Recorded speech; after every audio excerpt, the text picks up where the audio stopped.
Giving you guys a quick overall view of what's new with iOS 10, and it's a lot. I'm not going to be covering every single feature on this video, guys, because it would take forever. What I'm going to do is I'll film videos specifically targeted to each individual new feature in order to show you guys how it works, what's different from iOS 9, and how you can use it. So in this video, it's going to be a quick overall view and look at iOS 10 and some of the new changes to the operating system that really pushes this operating system to the next level. There's a ton of new things. Let's jump right into it, guys. First, I want to talk about the lock screen. If you swipe to the right now, instead of unlocking your device, you get these beautiful widgets right there with the time. Very elegant, as you can see there. Very nice widgets right there. And you can go ahead and edit them by pressing the edit button. Now, also, if you swipe back, you go to your home screen and then you can swipe again, and now you get your camera. So now you no longer get the button on the bottom, so you get swipe to the right, and there's the camera. So very cool. Now, if you have a Touch ID supported device, if you tap to unlock your device, it won't unlock your device. You see a new prompt there that says you have to press on the home button in order for it to unlock it, just like that. Let me show you that again. So I tap, it won't unlock.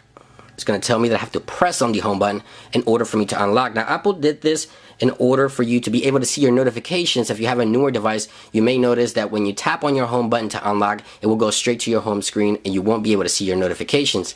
And speaking of notifications, I'm going to go ahead and show you here the new notification center. If you have a new notification, now with 3D Touch devices can tap and hold and clear out all notifications one shot. You no longer have to sort through all your notifications to get rid of all of them individually, so that's a welcome addition. In the control center, there's so many new changes right here on your control center. Again, 3D Touch devices now get the capability to 3D Touch on the icons, also here on the photos icon. You can also adjust the intensity of the flash if you have a 3D Touch device to start your flash, and right here you can set timers as well. Apple did not give us the ability to move icons around just like you would on the home screen, but what they did give us with different panels. Right here you can see I have my music, and I also tap here and I can play my music on my Apple TV, iPhone, or iPad. You also may notice that I have some different colors there on the toggles. For airplane mode there, it turns orange. As you can see, Wi-Fi is blue, Bluetooth is blue, Do Not Disturb turns purple, and the lock rotation is a orangey color. So that's a welcome addition as well to the control center.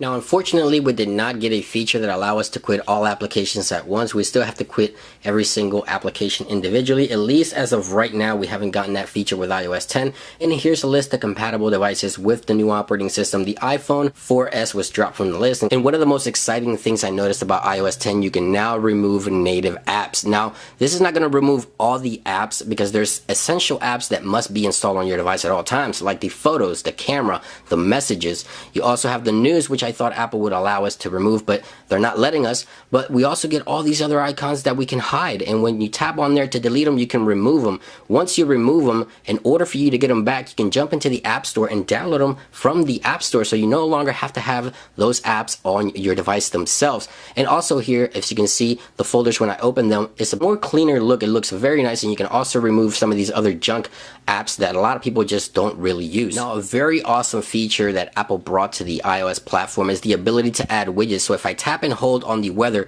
first of all, you get a brand new looking 3D touch option. As you can see there, a beautiful widget, and I can add, for certain applications, I can add widgets. So for mail, I can tap and hold, and you can see there it says add widget. So if I tap to add widget, it'll add it right there where Spotlight is. Now, just to give you a quick comparison, this is iOS 9 and this is iOS 10.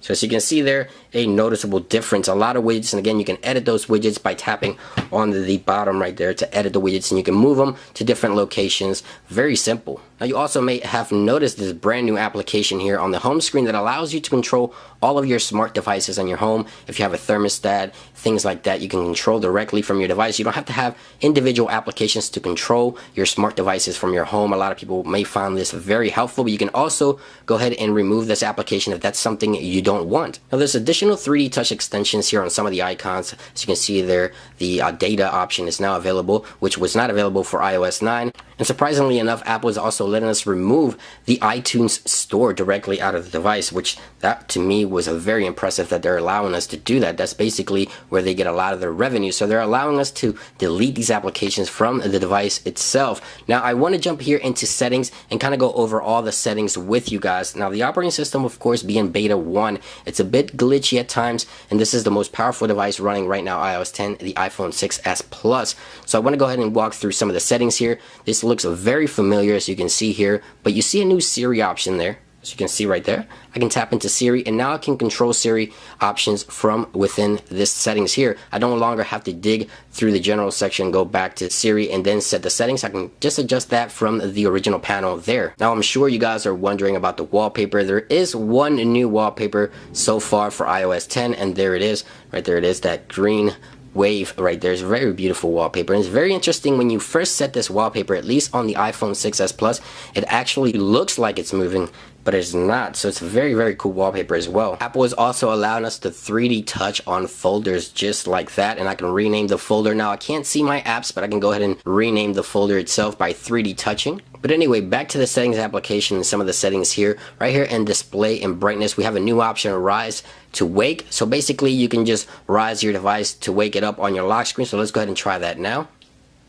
As you can see there, I can put it down, lock it, raise it, and it unlocks where it actually wakes the device up. Now, of course, you can go ahead and remove this option or turn it off if you don't wish to use that. Now, as I continue here down the list, Touch ID and passcode, not a whole lot changed in there. Also, battery did not change a whole lot. You have your regular standard settings for this particular section here, and I'll cover those in depth. Like I said, I want to give you guys a quick overall view of what's new. Now, the messages application, it's one of those that I'm going to be covering on an entirely separate video. There's just so much to talk about here in the messages applications with the new camera icon that you have here, and you can set a brand new looking interface here to send images. You also have your stills and your cameras right there if you swipe to the right. You also have different ways you can communicate, and I'll cover again this in its entirety on a separate video. And also, third-party app extensions have been provided by Apple for this new messages application. If I tap down here, I can see some of the applications that can take advantage of the new messages,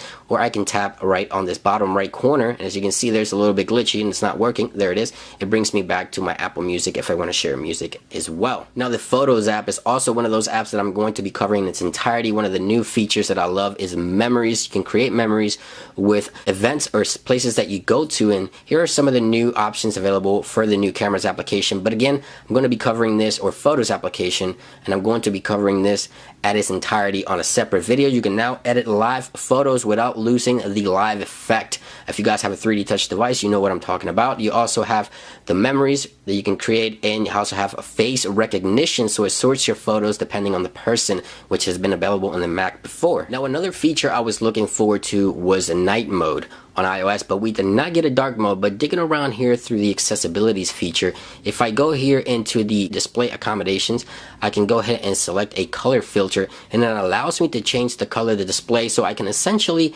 intensify or decrease the intensity of whatever color I choose. And I can also choose any particular color. Here are the filters that they have available, which in a way allows you to have a sort of night mode available on your device at any time. So as you can see there, if I change it to that, that's what it looks like. If I change it to this one here, that's what it looks like. And let me go through the list here. That's that. And one more. That's the grayscale, so you know that one. Let's go down here to color tint, and I can adjust here the color and the tint right there with these toggles here. I can change the color of the screen to whatever I want. So essentially, we got something even better than night mode, in my opinion, with the new display accommodation options available for iOS 10. Of course, you can toggle that on or off, and have Siri also make that available for you with just simply ask. Now, there's so much more, guys, available in iOS 10 that I cannot possibly cover in its entirety in this video. Like I mentioned, stay tuned to the channel. Here is the current build number for iOS 10 Beta 1. It is available for developers as of today. Now, public beta testers, if you're not a public beta tester for iOS, I'll leave a link down below for you guys to go ahead and sign up. Apple will make it available in July for public beta tester, and finally release it to the public sometime in September in the fall, so alongside with the release of the brand new iPhone, of course. And again, guys, this was just a very quick first look at iOS 10 Beta 1. If you enjoy the content, like always, you go ahead and click that like button. Much more videos coming your way. Stay tuned back to back. I'm going to be filming all day today to bring you guys some of the latest information and development of iOS 10. It's been iDevice Help. I hope you guys enjoyed this one, and I will catch you guys really soon. Peace.